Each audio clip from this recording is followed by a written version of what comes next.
कर्पूर गौरम करुणावतारम संसार सारम भुजगेन्द्रहारम सदा वसन्तं हृदयारविन्दे भवं भवानी सहितं नमामि भवं भवानी सहितं नमामि। प्रेम से बोली सियापति रामचंद्र भगवान की जय। उतारू ए सखी हो उतारू ए सखी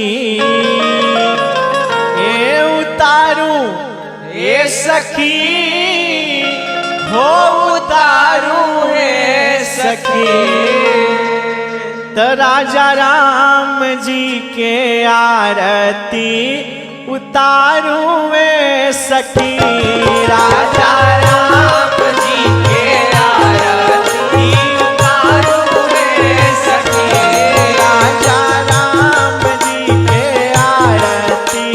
उतारू ए सखी राजा राम जी के आरती उतारू ए सखी उतारू ए सखी हो उतारू ए सखी ए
कौशल्या के राम बबुआ सुमित्रा के लक्ष्मणा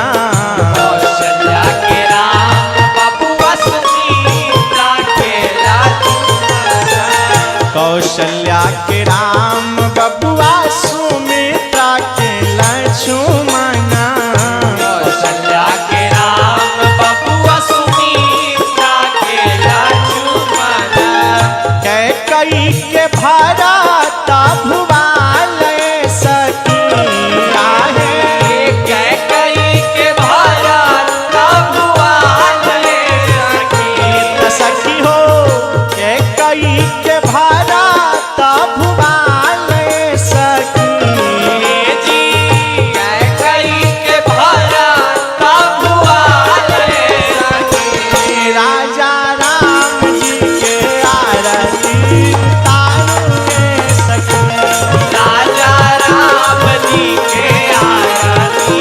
उतारुए सखी सीता राम जी के आरती उतारुए सखी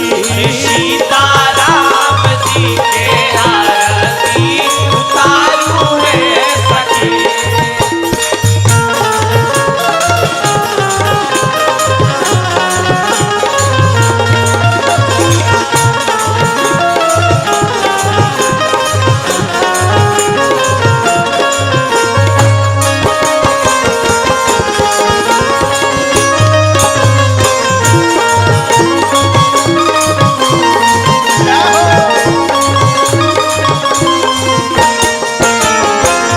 कवन रंग राम बबुआ कवन रंग लक्ष्मणा कौने रंग राम बबुआ कवाने रंग लक्ष्मणा कवन रंग राम बबुआ कवन रंग लक्ष्मणा कौने रंग राम बबुआ कवाने रंग लक्ष्मणा कवन रंग भरत भुवाल सखी आहे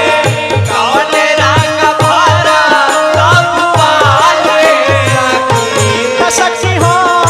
कवन रंग भरत भुवाल सखी कौने रंग भरत भुवन सखी सीता राम जी के आरती उतारुए सखी सीता राम जी के आरती उतारुए सखी राजा राम जी के आरती उतारुए सखी अरे राजा राम जी के आरती उतारुए सखी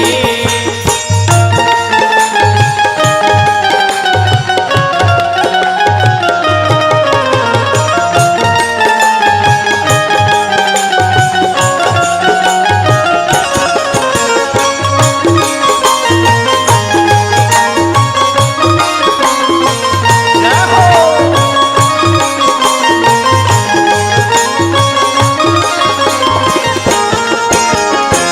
श्याम रंग राम भैया गोरे रंग लक्ष्मणा श्याम रंग राम भैया गोरे रंग लक्ष्मणा श्याम रंग राम भैया गोरे रंग लक्ष्मणा श्याम रंग राम भैया गोरे रंग लक्ष्मणा पीत रंग भरत भुवाल सखी आहे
दीवा बाती बार के अरे सुन के थारी हवा में दीवा बाती बार के आरती उतारा सखी है दशरथ के लाल के आरती उतारब सखी है दशरथ के लाल के आरती उतारा सखी है कौशला के लाल के आरती उतारब सखी है कौशल्या के लाल के भारी भारी अंजूरी से मोतिया लुटाई के भारी भारी अंजूरी से मोतिया उतार के भारी भारी अंजूरी से मोतिया लुटाई के भारी भारी अंजूरी से मोतिया उतार के आरती उतारा सखी है कौशला के लाल के आरती उतारा सखी है कौशल्या के लाल के आरती उतारा सखी है कौशला के लाल के उतारा सखी है कौशल्या के लाल के प्रेम से बोलिए सियापति राम जी भगवान की की जय।